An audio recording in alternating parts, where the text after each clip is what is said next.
Hello YouTube, welcome to another video.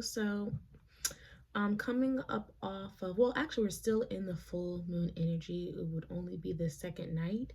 The energy from a moon phase usually lasts for about 3 days. So yesterday was a full moon, and if you're open to it, you can receive a lot of inspiration, a lot of clarity, and a lot of full circle moments if you think back on um where you've been, how far you've come, yada yada yada. And so the same is true for me, and so that's what inspired this video. We've come a long way with how we are changing our narratives, how we are rewriting our stories. And I was looking back at my YouTube trailer banner thing, not trailer, the banner, and it was like how I said something like how I rewrote my story one chapter at a time or something like that. And at first I was like, well, maybe I should change that because there are a lot of things that I still have yet to do. What does the story completely written look like? But the story can never be done unless you're not living anymore. So that would be your obituary, the final chapter. Like, okay, this is all that she accomplished in her 30, 40, 50, 60, 70, 80 years. So I don't need to put unnecessary pressure on myself to say that, yeah, I reached this pinnacle, when every day is a new page. Every month, year, birthday, a season is a new chapter. And the gift is that we can always edit, revise, um, and create. And so, what it also made me think about when I was thinking about last night, I went back and I found some little notes and things that I had written, love letters I had written to myself, because last Valentine's Day, yeah, February is a month of love. So I found those things from last year, Valentine's Day, and around that time. And I was like, huh. And I didn't want to say those things hadn't come true or those things weren't true, because it was true, but it wasn't this um earthquake major, like, aha, you've arrived, it's done. It was just like a subtle whisper shift that I had embodied over time. And I was like, oh, I am this woman that I wrote about, but I don't remember when she appeared. I guess it was just a slow burn, the slowly everyday, just small changes, small things that, wow, you're here. You know what I mean? And so I was like, well, as a group in this society, when I say group, I mean women, especially single mothers, especially Black single mothers. In this time, I know it's a long intro, but bear with me, stay with me here. We've come a long way with how we have decided. You're gonna hear my heat cut on because it's been in the teens, and for Virginia, that is crazy. 10. It might be like 17 degrees, but it feels like 10. Crazy. So that heat, my heat has been clicking on all day. But anyway, we have come a long way with a more popular narrative of who we are as women and how we're showing up. But I still believe that we still have work to be done as single mothers. Okay, there's a lot of opinion about where we fit into certain spaces, certain rooms, and relationships and marriages, as blended families, as this, as that, especially in our 30s, geriatric pregnancies, which diabolical. All these things. But what do you say? What do you believe? And so when we begin to then continue to work with using the same power in every aspect of our life, then the story becomes more complete. So for example, you can't say, I'm creating my life, I'm writing my story, and you write in your dream salary, your dream career, income, whether that's through an employer, entrepreneurship, success in any way defined in your financial sphere of your life, but then neglect how you feel as a mother, how you feel as a woman, how you feel like you show up in other spaces. You can't prioritize your self-care and your self-love. So you are the whole package on the outside, but inside you still have low confidence, low self-esteem, because you think that there's something about you that someone can pick apart and label you as, identify you as, or have a ding or a mark or a score or whatever against you. This thing of, oh, she's a 7, she's a 10, she's a 5. Like, who who are, I'm sorry, who are you? Who are you? Because I wasn't listening. I really wasn't. You can't. This is my story. So I wanted to put the focus back on being a mother, because for me, being a mother was one of the best things that ever happened in my life. I was not prepared. I did not plan. It wasn't something that I always said, oh, I always want to be a mom. I was used to big families. I was used to kids. I had my little brothers who were 11 years younger than me, so I was changing diapers and had them on my hips, and they were twins. So, we were always helping my mom, tying shoes and go get your brothers, and story times and bed, all the things. And so I was very used to being in that role, also as to the big sister. So when I became a mom, it was very natural for me to fall into that role. But as far as me being mentally, emotionally, and spiritually ready, in addition to growing as a woman, growing through the growing pains of understanding how I wanted a relationship to look like for my life and my needs coming into my 30s, all these things have shaped. I have grown into the woman I am now today, with my children in tow. They know me better than my mother knows me. They have seen all of my transformations, all of my lows and my highs. And you know what I have to remind myself?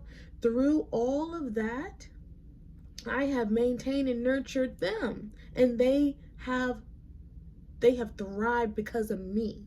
So if you don't see that as a superpower, if you don't give yourself credit for maintaining a whole human child that depended on you, you don't get days where you can crumble up and cry in the corner and not face the day, because you're growing, because of your growing pains, because you're healing, because of your transformation, because of your disappointments. No, you have y'all seen the videos? You get up and you open the juice box.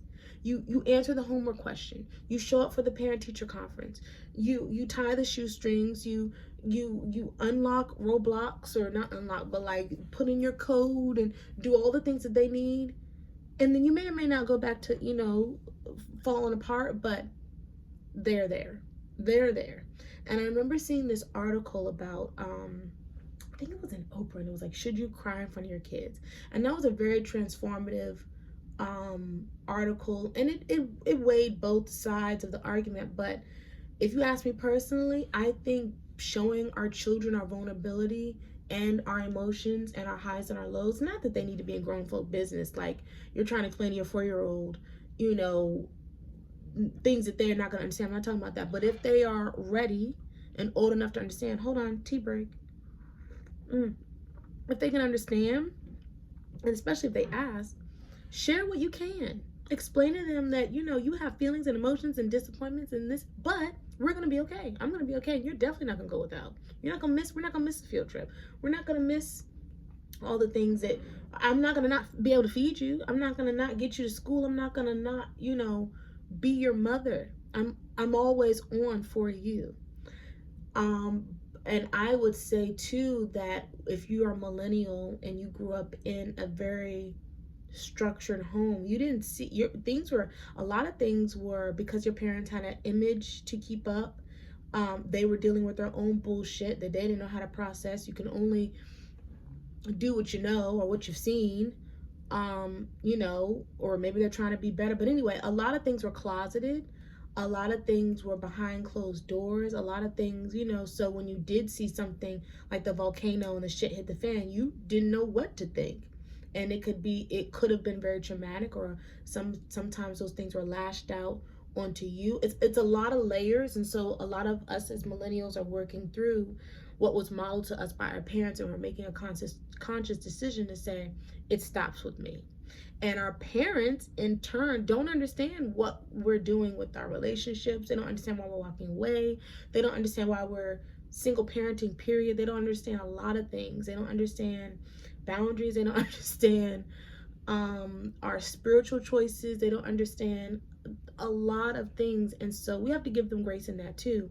But this video also is going to touch on, again, giving yourself credit and pulling from nature, examples from nature that model where we're at. And you know, that expression, mama bear, that doesn't just come from a cute little, I don't know, something embroidered on a baseball cap. Like, oh, you're a mama bear now. Like, no. Black bears and grizzly bears in particular, and we grew up in the country of Virginia, so you could see a black bear like you saw a squirrel. Not that frequent, but you understand they were there, and they would come into your yard if they smelled trash, or if you had a bird feeder, if you had a garden, a chicken coop. Sometimes they would just be passing through, and typically 9 times out of 10, you could wave your hands, make some noise, clang something together, and you would scare them away. They were not grizzlies, just black bears. Let me clarify. Grizzlies, you gotta watch. I know, but in Virginia, I'm speaking. But this is gonna tie back to grizzly bears too. The mama bear archetype comes from when she has cubs, when she has babies, she's not going nowhere. She's standing on business. She is putting her children first. And she said, I'm going this way, whether it's through your front yard, your backyard, over, I don't care. She's not thinking about that. Or if you come this way and I told you not to, I'm standing my ground, watch what happens. So playtime is over. And so when you embody that attitude in society, in your world, in your life, with dating, and someone tries to come sideways with, oh, you're a single mom. Oh my God, you're a single, oh, you poor thing, you're a single mom. Or I think women that are single moms. Fuck them. Because you're like, oh, do you really want to go there with me? Because A, I don't care. B, I'm so above you. And C, don't cross me. Don't judge me. I'll read you for filth. If you continue to hold space and try to belittle me, back me in a corner, get in my business, did I choose better? How come I don't have better standards? Why are my legs wide open out here? Oh, 2 baby daddies, body count me, whatever the things. Or even worse, put me in a category where, you know, you must be struggling financially. You got food stamps, you're on Section 8, you know, stereotypical stuff, right? Ah.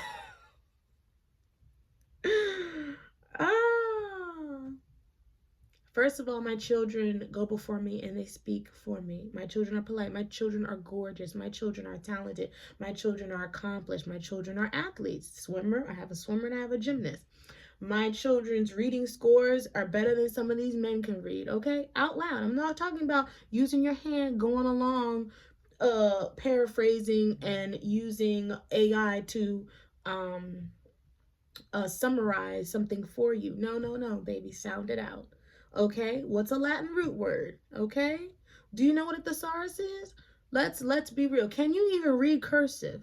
Let's talk about really what's going on here, because mothers are taking the time after school, before school, in the car, at the dinner table, to teach their children the values and the all the things that are important in life. And so I never was the one of like, is something wrong with the school system? Like, it's their responsibility. I don't care even if we pay taxpayers dollars. These are my children and they are my responsibility. So going back to the mama bear thing, let me talk about some other characteristics.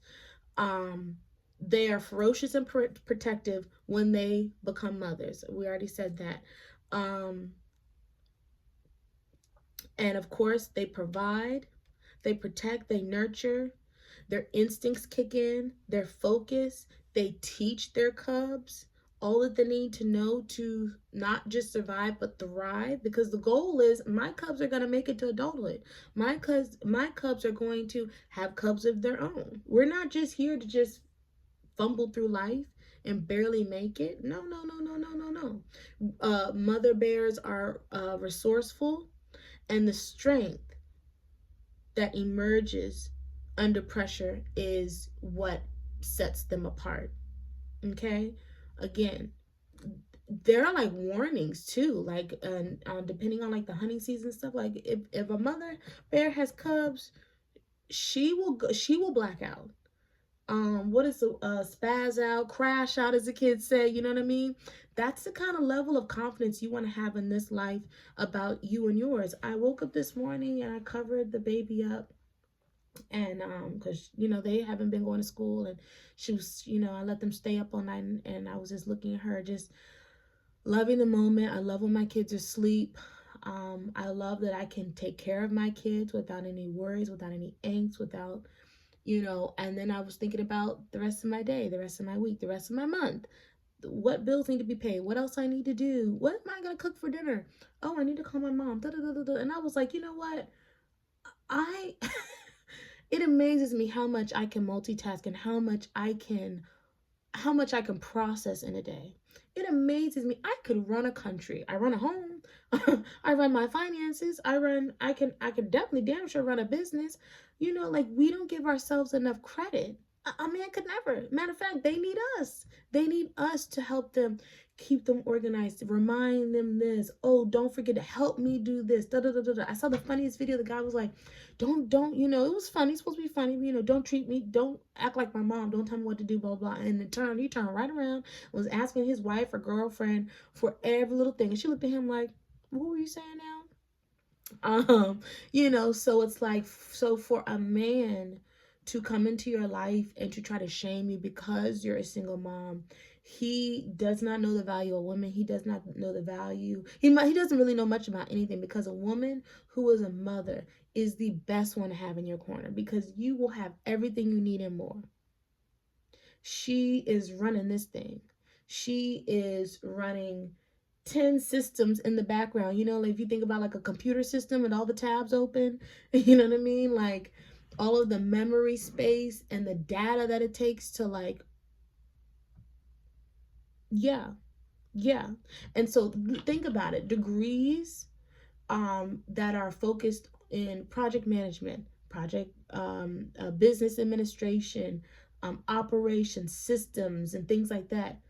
All that has to come from the mind of a woman. That stuff has been refined and perfected and tweaked with women in the background saying, this could be better. Did you ask a woman? Nope. Let me tell you. And if you're smart, they are listening. They are listening. Okay, but let's talk about also too, about other animals that are also very, like, they're mothers, but they don't center men. I know I have a couple videos where I talked about, oh, there's birds that are smarter than some women, in the regard that they will look at a male bird's nest and say, I don't like that nest. It's not big enough. It's not to my standard. Next. And so these birds have to court her. They have to bring gifts.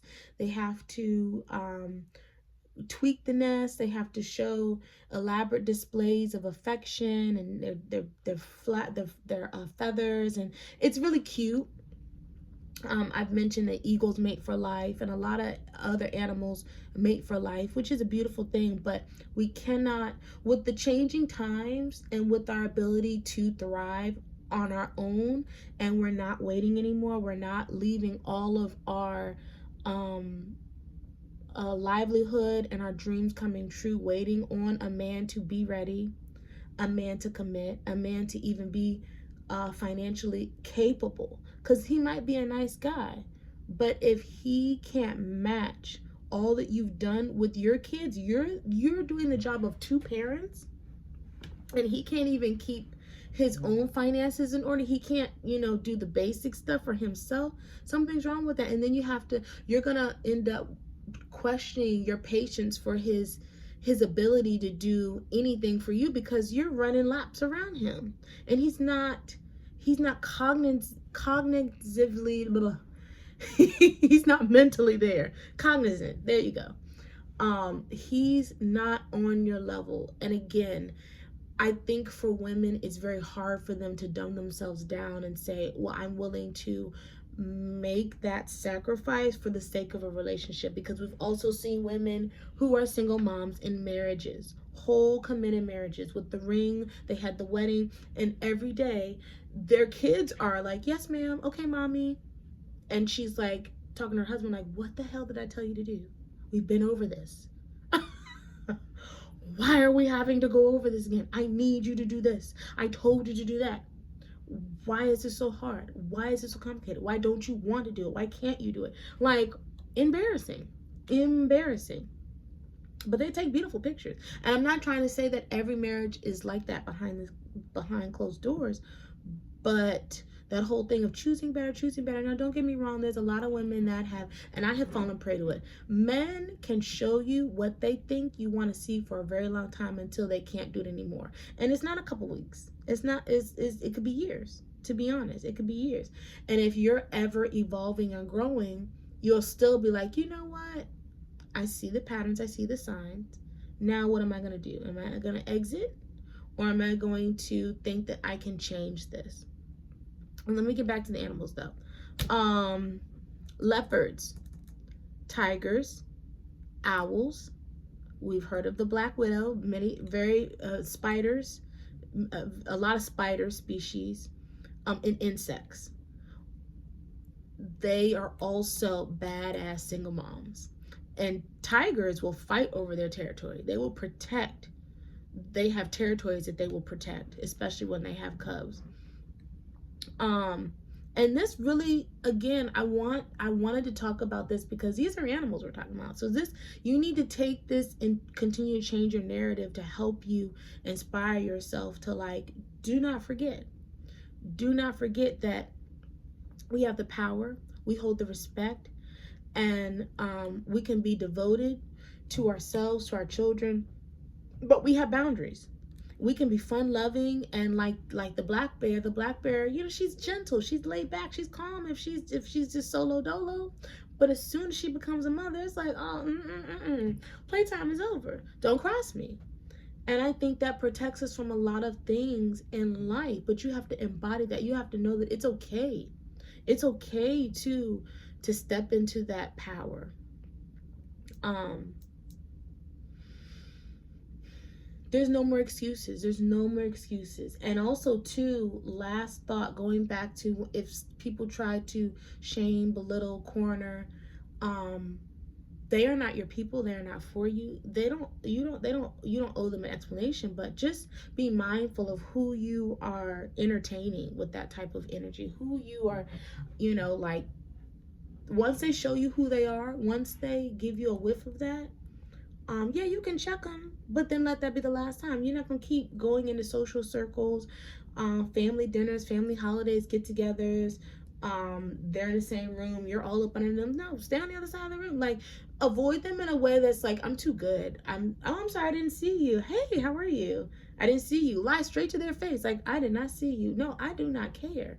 And let it be known. Like, that kind of passive, not even passive, that kind of, what's the word? Silent authority, because silence does speak louder than words.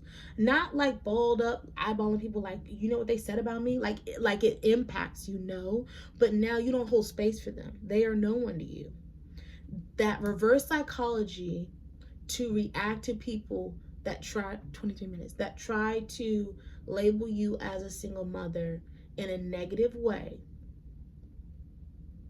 sets you apart from someone that has to be constantly catty, acting constantly offended, and all these other things. And lastly, and this is going to be a little touchy, but I'm going to go there. I said a while ago I had never been identified as a single mother in a negative space.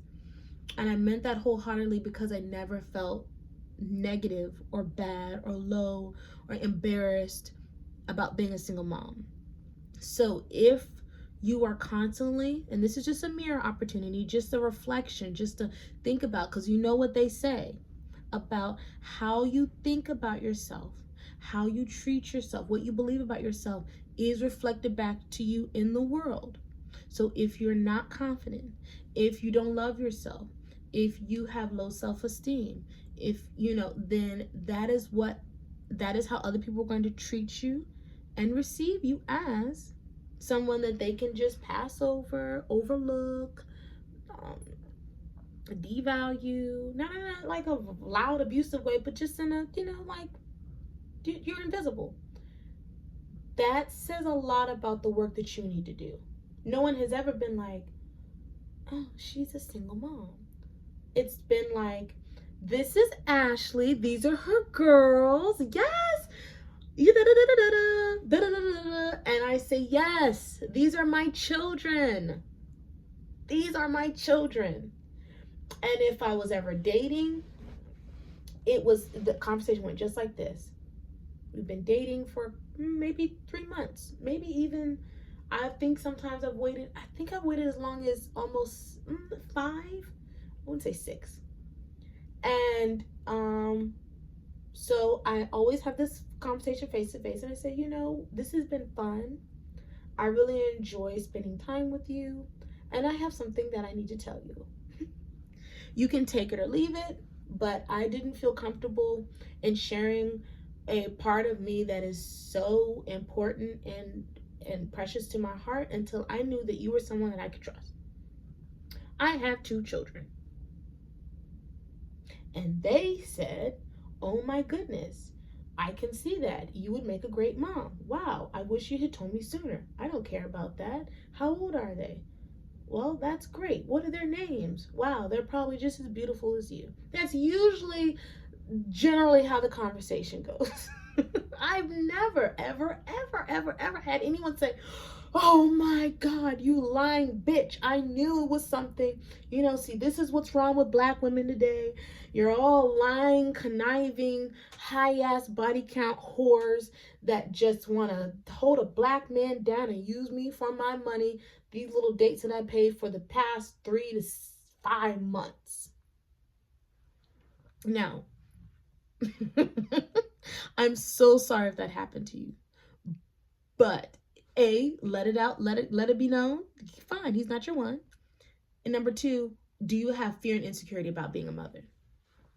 And if they start asking, oh, you know, beyond like, I remember one boyfriend, he was like, well, is their dad in their life? And I'm sure you guys, you know, co-parent. I'm like, yeah, that's fine. He's chill. You don't need to tell the whole life back. You don't need to ask, and I'm not going to tell my whole backstory, life story, all the ins and outs, why we didn't sit together. It's none of their business. That has nothing to do with what we've been doing, which is going out to eat, going to comedy clubs, doing whatever I want to do, because I'm the adventurous one. I'm the one, you know, they say the men should plan, and that's fine. He can do a little something, but like, I'm usually one of like, you know what I want to do? I got an idea, you know, and they're like, yeah, hey, baby. So my point in all that is, do the mental work, the soul searching. If you need to unpack or maybe talk to someone where you're feeling like that has impacted you in some way, or that identifies you or classifies you, or you know what I mean, like, hi, how you doing? I'm making a YouTube video. Okay. Figure out where that came from, and how you can heal that, and how you can move forward, because it's not true. We know it's not true. You know, we know that you're deserving. We know that you should show up. We know that you shine like a star, and that you are amazing, talented, capable, and all the things. Like, you need to be happy. You need to have everything you want and more. And your children should come along for that ride. You know what I mean? Like, your success is their success. And there's nothing more beautiful for me is when I see elderly people in life and they have relationships with their children. Their children call, their children visit, because there's that connection there. There's that relationship there. Your children are always your children, but then they become friends and you don't have to raise them anymore. They're fully capable. They're out the nest. You know what I mean? They didn't just survive, they're thriving because of you, because of all the things that you instilled, all the sacrifices that you made, all the homework and the practices you drove them to, all of the things. Like, it's because of you. And wholesome well-rounded, happy children grow up becoming friends with their parents and being able to like just spend quality time and connecting, even if distance is an issue over the phone. Like, oh, I talk to my mom almost every day. I used to talk to my grandma almost every day. Like, but that's because of the seeds that you planted in their lives. So 30 minutes, I'm gonna wrap this up. Thank you for watching. I hope this video helps a single mom out there, or even a mom that's married. It doesn't matter. It's never too late to reinvent yourself. It's never too late to change and improve and glow up in the life that you're at. You know, there's a lot of content about leveling up, reinventing yourself in a way that doesn't really connect to mothers. You know what I mean? Like, and that's fine. I'm not saying it has to be geared toward everybody. One shoe does not fit all, but if that's something that you're interested in, I definitely believe in a happy wife, happy life, happy mother, happy life.